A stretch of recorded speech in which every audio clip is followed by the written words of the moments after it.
Meanwhile, South Korean ministries in charge of foreign affairs, unification, and defense are prepping to adjust a shift in inter-Korean relations.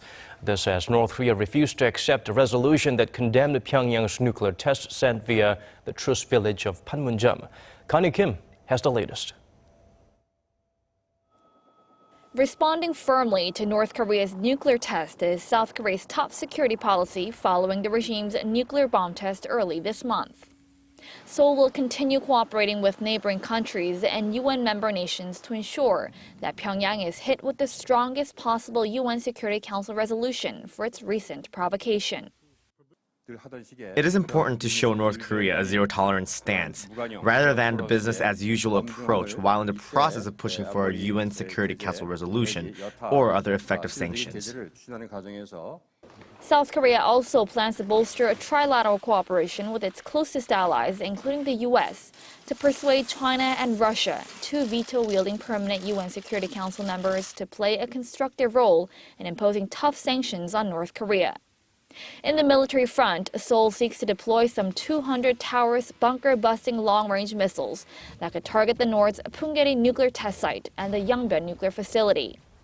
South Korea will also work in close consultation with the U.S. to share information on North Korea's missile launches at all times. While countering and hindering any future provocation by North Korea takes top priority, preparing for reunification is another key project underway. Seoul will continue its efforts through President Park Geun-hye's trust-building process that shows the South will sternly respond to any threat, but also cooperate when Pyongyang changes its belligerent attitude. Thus, South Korea seeks to establish a task force team to denuclearize North Korea and bring up the subject to the negotiating table during inter-Korean talks. North Korea is avoiding the issue of denuclearization, but Seoul will not go along with Pyongyang. The South will propose the topic of denuclearization depending on the level and situation of inter-Korean talks at given times, and then seek to discuss it with the North. Although the Korean peninsula faces a great challenge for peaceful reunification following North Korea's nuclear test, South Korea hopes these plans can bring about change from North Korea and ensure peace on the peninsula.